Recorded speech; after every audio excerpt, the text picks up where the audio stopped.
আসন্ন ত্রয়োদশ জাতীয় সংসদ নির্বাচনে জাতীয় নাগরিক পার্টির এনসিপি মনোনীত প্রার্থী শাপলা কলি মার্কায় নির্বাচন করিতেছি। 2026-এর আসন্ন ফেব্রুয়ারি মাসে যে নির্বাচন, এটা ঐতিহাসিক একটা নির্বাচন হতে যাচ্ছে। বাংলাদেশের ইতিহাস পরিবর্তনের একটা নির্বাচন। এই নির্বাচনে আমরা একই সাথে জুলাই গণভোট আর আমরা দলীয় প্রতীকে ভোট দিব। আমি একই সাথে এনসিপির মনোনীত প্রার্থী, আবার গণভোটেরও প্রার্থী। কারণ এই গণভোট যদি বাস্তবায়ন হয়, সফল হয়, আগামীর বাংলাদেশের রাজনীতিতে আমূল একটা পরিবর্তন ঘটবে। দীর্ঘ 3 মাস রাজনৈতিক দলগুলো ঐক্যমত্যের মাধ্যমে ইন্টারিম গভর্নমেন্টের যে সংস্কার কমিশন গঠন করছে, সে সংস্কার কমিশনের একটা রূপরেখা আমাদের কাছে আসছে। সেইটা জনগণের বৈধতা দেওয়ার সময় আসছে আগামী ফেব্রুয়ারি মাসের 12 তারিখ।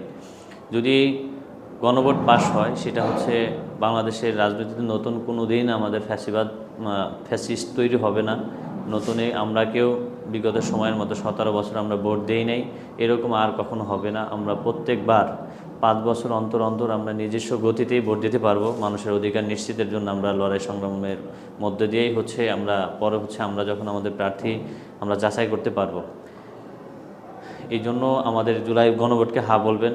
আর তারুণ্যের নতুন শক্তি জুলাই গণঅভ্যুত্থানে মেন নেতৃত্ব যারা দিয়েছিলেন, আপনারা দেখেছেন দীর্ঘদিন ফ্যাসিস্ট শেখ হাসিনা সরকারের দাবানলে বাংলাদেশ একটা জিম্মি অবস্থায় ছিল। ভারতের দাসত্ব বরণ করে নিয়েছিলাম আমরা। না পারতাম মুখের ভাষা বলতে। সামাজিক, রাজনৈতিক, অর্থনৈতিক কোনো অধিকার আমাদের ছিল না। ধর্মের স্বাধীনতা ছিল না, মুখের ভাষার স্বাধীনতা ছিল না। ফেসবুক পর্যন্ত তারুণ্যের যে কথা বলার মাধ্যম, ফেসবুকে আমরা কথা বলতে পারতাম না।